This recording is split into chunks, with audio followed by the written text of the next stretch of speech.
So, welcome to Entrecompedu Café. We've got lots of people coming through.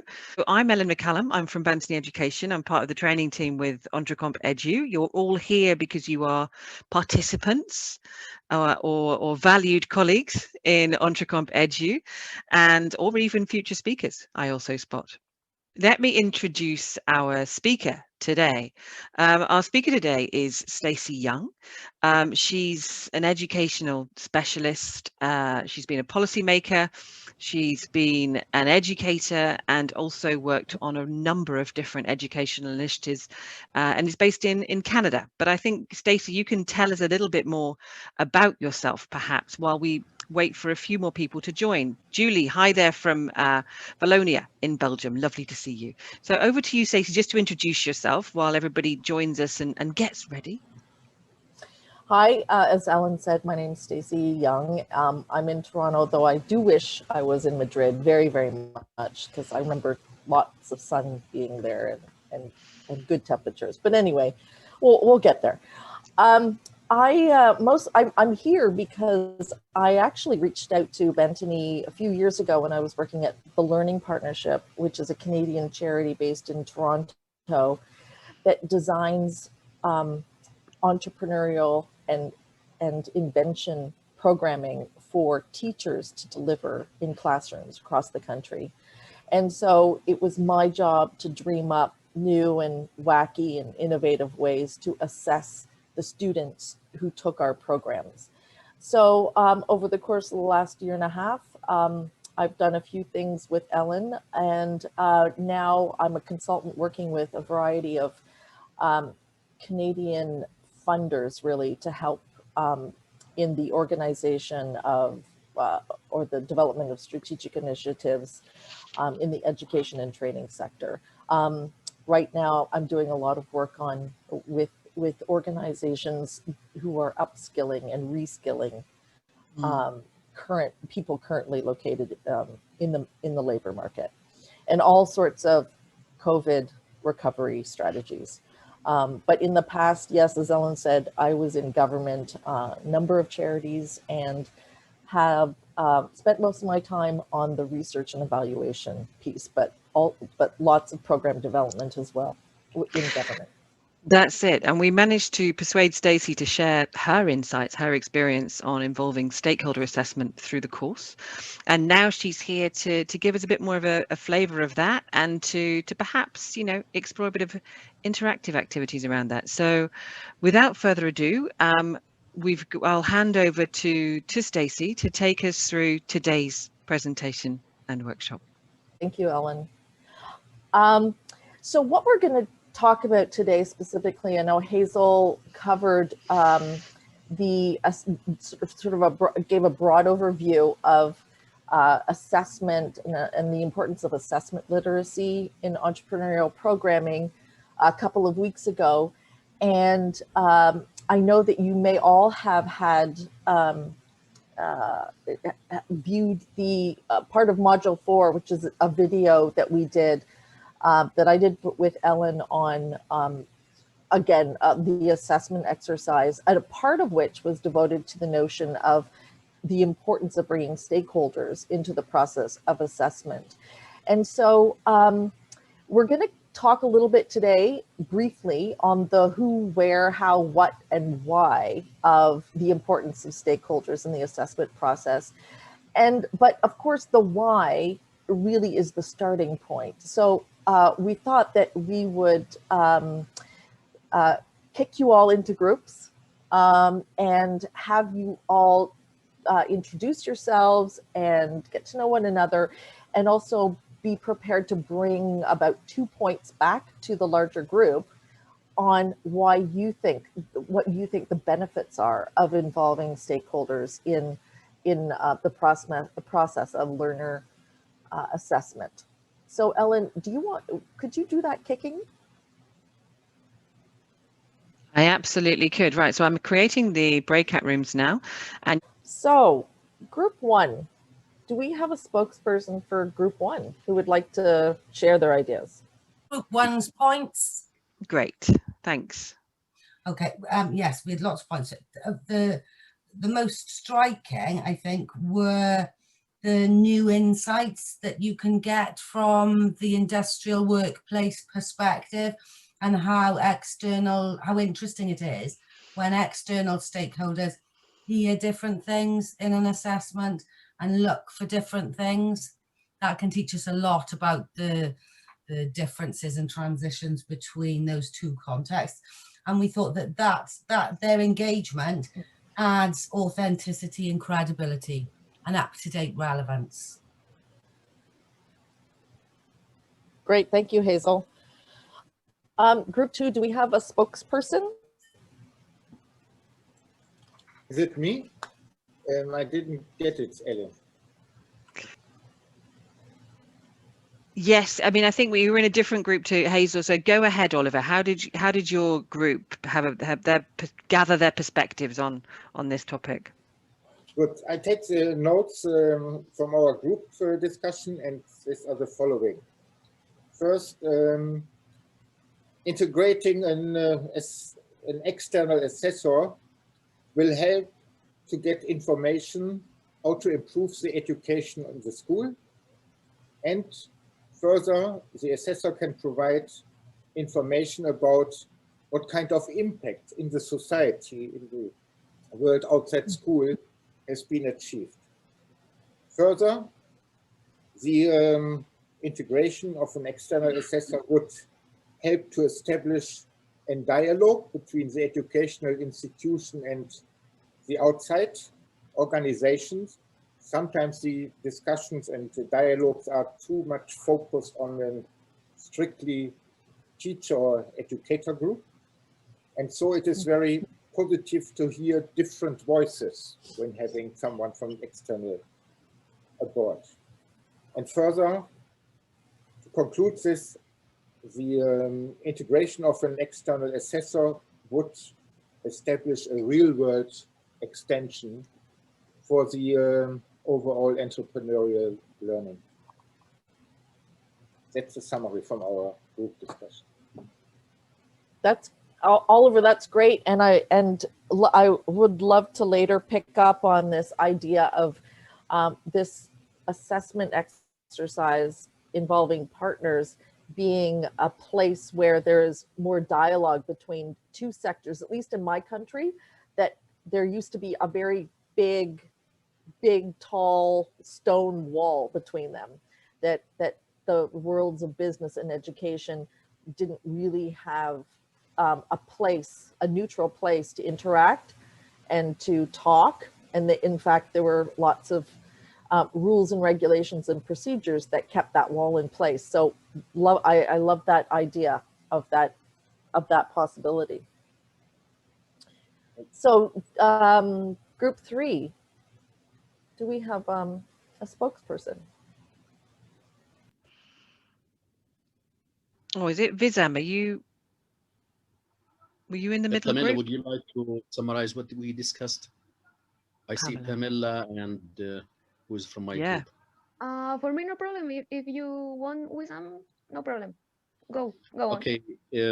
One of the most important issues that we believe is an answer for why we involve stakeholders is that we try right from the beginning of the teaching or of the course, because as you said, we are educators, to see where our learners or students can find solutions for issues in the society. So they interact with the society and try to see what value they can offer, what opportunities are available for offering creative solutions. So it be a good idea to involve those stakeholders who may have a different perspective from educators on how students are doing, whether what they are offering is really a creative or not, whether it is a value or not. So in part, it gives a different perspective from educators. I think, did I miss? Okay. Yeah.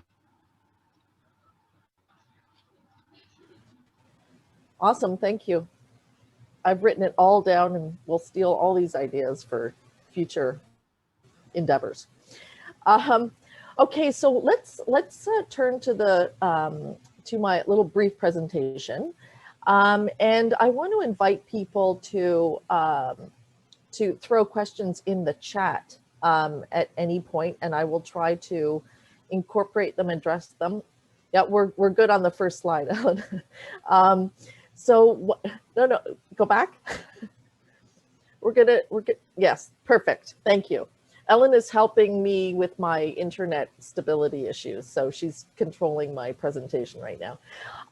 We're gonna go. We've done the why again, which is the basis of this whole exercise. Like, why do we even care about this? And they're just the thoughts and the suggestions, the answers have been way more than I anticipated and quite profound. But again, there are other elements to the process. Obviously the who, and we'll focus a little bit on that, but also the where and the how and the what. And so let me just go over these pieces of the strategy that you may want to consider as you contemplate inviting stakeholders into this process. So we'll start, the who is the stakeholder. Let's talk a little bit about the where.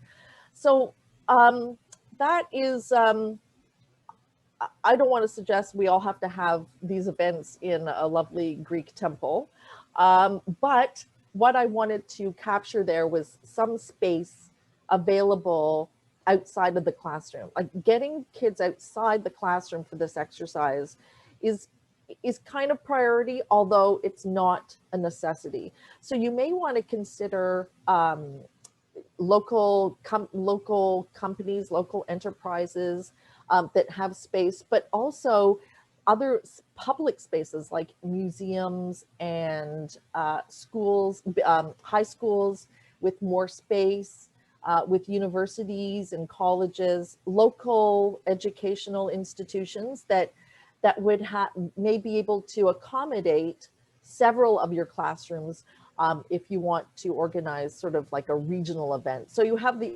option of joining up with other schools, other teachers, to create an opportunity for people to congregate in another space and invite the stakeholders there, and the kids can then meet kids from other schools. That's kind of at one end of the continuum, a more complicated model. Alternatively, if you want to set your kids up in the gymnasium, just have your class there and have kids from the other classes come through, because that peer interaction is also very important.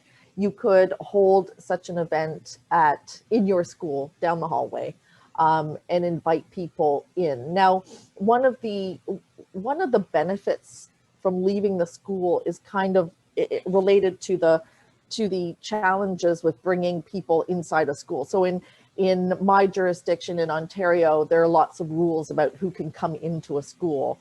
And depending on what they're doing there, they may need a police check, or at least to go through some clearance process. So if you hold it in another place, you can have the parents' kids sign off on a release to leave the classroom, leave the school. But there are a whole bunch of other considerations if you're going to bring stakeholders onto your property. May or may not be relevant in your jurisdiction. I see a question on the chat. Let me just, Hazel asks, how much and what sorts of training or induction would stakeholders need? Okay, great question. So we'll skip to the how. So actually, let's stay here for now. On the how is, just in case you're wondering what the heck kind of icon that is, I was thrilled to find it because it looks to me, it's a phone and a clipboard. So what we did with stakeholders is that in our case, in one case in particular, we had a donor. We had a company, it was Deloitte, that provided sponsorship money for our invention program. And they had invited kids from a number of schools to their corporate headquarters in Toronto. And so they were going to host a kind of exhibit of student inventions. And so what we did was we asked them for 10 to 12 volunteers who would come in and provide, engage in this process of providing feedback to students. And we started with a clipboard, a physical clipboard with a paper and pen. But then after the first event, we moved to a Google form that everyone could just use on their phone. So as they went from project to project, they could record their feedback on their phone, and it would be a Google form, and then the data would be readily available to us. And so this is both a tool, an assessment tool that pretty much everyone has at their disposal now. And part of that, in terms of Hazel's question, what we did was in this case, we had a donor ready to sponsor this event and host the event. And in that context, we invited them to we brought them into the assessment process. And so interestingly enough, Deloitte, and it shouldn't have come as any surprise, really wanted to participate in creating the assessment criteria. And we kind of talked about this in group 1 a little bit. We sort of pushed back on that, and we designed the assessment criteria based on the program objectives.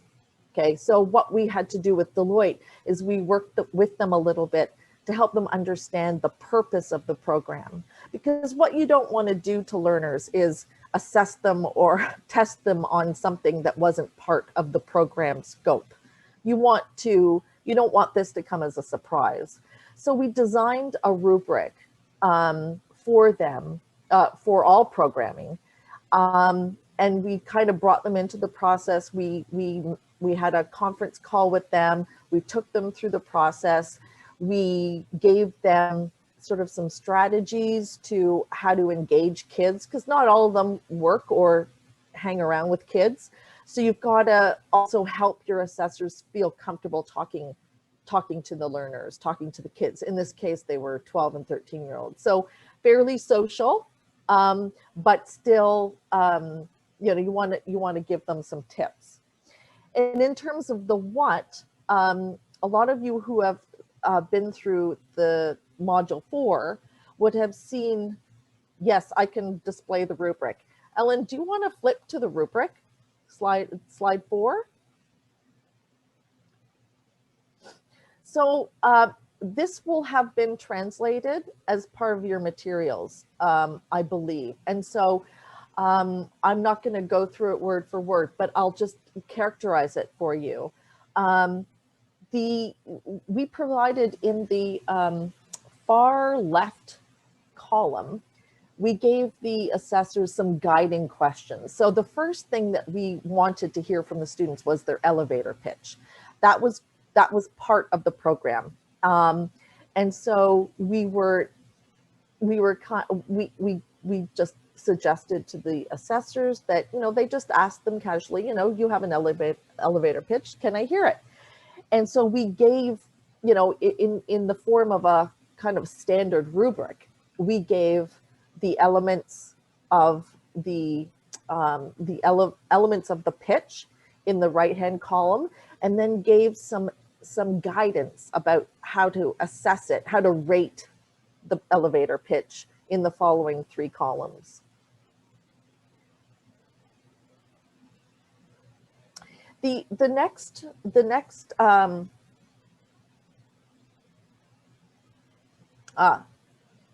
okay, let me take a question from Oliver. Is it correct, Oliver asked, that the Canadian approach is powerfully driven by an external association? Oh, the Rideau Hall Foundation and schools, classes, student groups join in.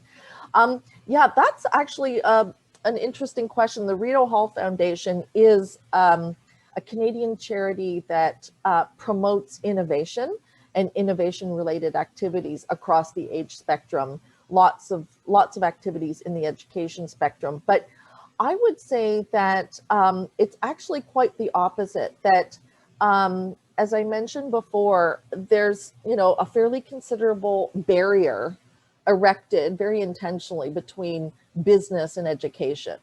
And this has been kind of a conversation that's come up over the last, you know, 2 or 3 decades quite often. But the barrier is coming down a bit, but I think that Canadians, you know, for what it's worth, always felt that what went on in the classroom should be a protected space from the interests of business and whatnot. But we're entering a new phase, like many other jurisdictions, where we're keenly aware that that education and work, that the transition from education to work needs to be rendered a little more smooth, and that the two sides, employers and the education system, really need more opportunities to talk, going back to that issue that Oliver raised. But anyway, about the rubric was just a simple tool that we developed for non-educators. But I want to emphasize, though, it was also comfortable for teachers. Teachers are very aware of providing rubrics like this to their learners. This is how we make the assessment process transparent to students and learners. And so extending this to for use to a stakeholder, we thought would kind of make everyone comfortable, and it would use, it's kind of we could make it the currency of all the partners, the learners, the teachers, and the stakeholders. So Ellen, can you just take me back 2 slides to the next one? Thank you.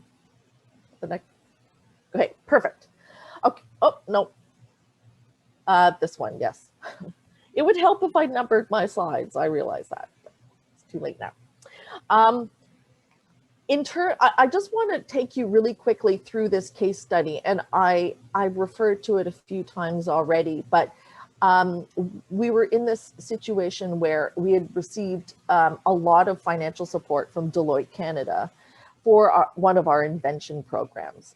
And so we were sort of we were seeing it as an opportunity to engage them more.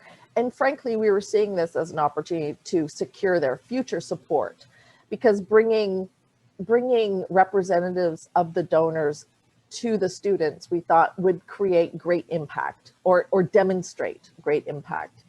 So what we did, going back to Hazel's question, we actually, after we had agreed to work on this together, we brought the identified volunteers from Deloitte. We had chats with them, and based on their questions and whatnot, we developed a toolkit, because this was our first year doing this. And so we were kind of making it up along the way. And so we realized that what they needed was a kit. So we developed a kit for them, which included, you know, a paper copy of the rubric, the QR code to the electronic version, but most important, a kind of overview of the program and the objectives, so that what we were doing on our side was we were educating Deloitte about the purpose of this program, right? And so the purpose of this program, you know, we figured was threefold, and that ended up being, you know, what we built the rubric around, which was communication for purpose, in the form of an elevator pitch. It became you know, you have this demo. We want to see the demo. Show us how it works. And the second question was basically, did the students gizmo, did it work? Did the student pull off on the technical side, pull off the invention? And on the third element, what had been also deeply embedded in our invention program was the teaching of the use of an engineering, an engine, like a project management tool, the engineering design process, which was created so that inventors could kind of plot out the stages of their work so that they could both critically reflect on the process of invention, but also figure out if something had gone wrong, they could retrace their steps and go through it again. And so the third aspect of the rubric was to ask students to reflect on the process of invention. What did you learn? How, you know, did you have to iterate when you hit a blockade? What did you do? Take us through this. So there were 3 elements of that, and all told, we thought those were really the 3 most important objectives of the program. And so by sharing that with Deloitte, they understood that, you know, they all wanted to create their own sort of kind of rubric, their own assessment criteria. But in this case, we thought it was important that it be reflective of the program goals. So on that note, I don't know what our timing is, but are there any other questions that you had about the, you know, there are all sorts of logistics, of course, involved in this process, and that's a whole other presentation. But if there are any questions about the logistics or the rubric, or yeah, see that. Oh, Ellen, do you want to go back one slide? Okay, this one, stakeholders too. So this is actually something that we posted, that we put at the top of the electronic rubric. Sorry, Hazel, and, my PowerPoint went a bit crazy there. No, that's okay. We just wanted to message for stakeholders that, and teachers really asked us to make this point especially loudly, that you know, we're throwing around words like assessment, but really what we're doing is we're exposing students to kind of a workplace perspective. And you know, I made this joke in the group 1 chat that we often toss around the notion of bringing the real world to the students, or the students into the real world. And we all know that the classroom is real. We've all seen them, many of them. We know they exist.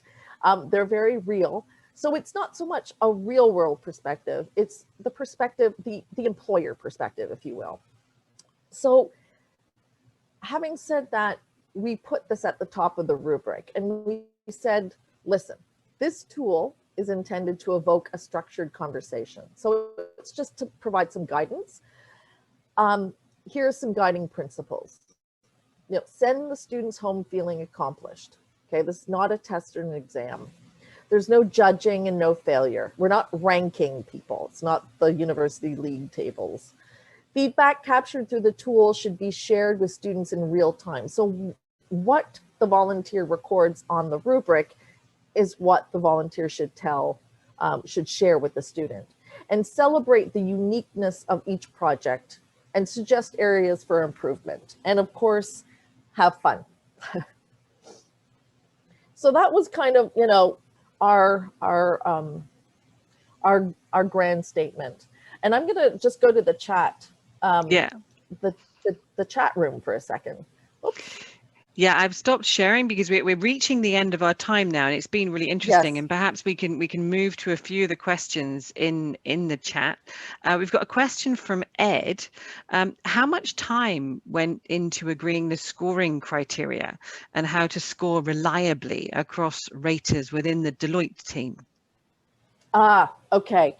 So we actually in terms of the Deloitte team, we assembled them, and we, in our conference call, we went through the 3 criteria, and we sort of elaborated on what was in the rubric. Now the rubric was an internal document. So that was developed in the learning partnership. And in your case, it would be developed by you, the instructor, the teacher. In this case, we developed it, we went to Deloitte, and we spent probably maximum an hour and a half talking about what constituted an okay project, what constituted a good project, what constituted an outstanding project. We did not spend, to be honest, not spend too much time on this, because it wasn't so much about rating as it was about providing feedback, and the elements of the rubric were intended to be ways that we wanted the volunteer to look at the project. You know, how it was communicated, how it was planned, whether it worked. Great, thank you. We've had another question from Oliver, and it's a really interesting point. Deloitte is a big company. It's got a big social responsibility budget. Are there examples from small municipality-based enterprises, smaller enterprises? Actually, Marianella has already answered the question in the chat, saying that she's had experience of stakeholder assessment, you know, sort of people from outside organizations being involved in student entrepreneurial projects in rural areas of Latin America, and it worked wonderfully. And I can also say that my experience in Wales involving small businesses and community organizations, NGOs in the Welsh valleys, also really was very valuable, getting these different perspectives. Anything you want to add, Stacey? Yes, and I would say that, you know, we're lucky in parts of where I live. We have lots of colleges and universities to draw on. So Oliver's absolutely right. This is, you know, a major, it's almost core business for an organization like Deloitte. But if you're looking to do this on a budget and to join up with other educational institutions, often we were able to hold an event at a local college. And so I would, in a few cases, I called an office, a particular office that organized outreach activities for the students enrolled at that college. And so we actually invited college students, and we went through the same process. We gave them the kit, we gave them some training, we talked them through the criteria. So in that case, we did it on the cheap. And of course, colleges and universities are thrilled often to invite community members onto the campus and see what goes on there and get kids thinking about their future. It's part of their recruitment activity. So so maximizing all that brain power of students who are just a little older, right, than our learners is another way of involving sort of outside perspectives. Definitely. Now, Ed has got a question. Was this summative? Sorry, Edward. I think I've also seen your name as Ed, so I've just literally just shortened it. Edward's got a question. Was this summative or formative? It's summative. It's summative because it was something we attached as a culminating event. So it would come at the very end of the program.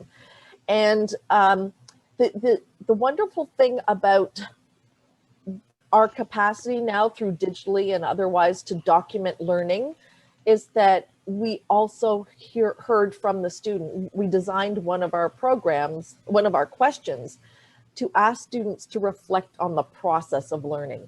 So it was summative.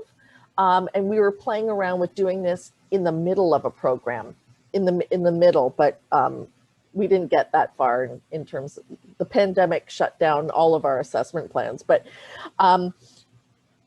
we had wanted at least in this to make a gesture to the process, and that was captured in how we asked students to reflect on how they use the engineering design process to refine their project and to reflect on the process of creativity. Great. Okay, thank you very much, Stacey. If there's no more questions, I think we've had a really interesting session. Thank you so much for all of your insights on involving stakeholders in how we value students' learning and recognizing students' learning, that process of assessment. So we've had some messages. Felicity said, very clear and helpful. Thank you. So thanks everybody for joining. Really appreciate that you've joined us. Please, any questions you can always ask in the group forum in entrepreneurial in Loop Me, and we will be back again next week.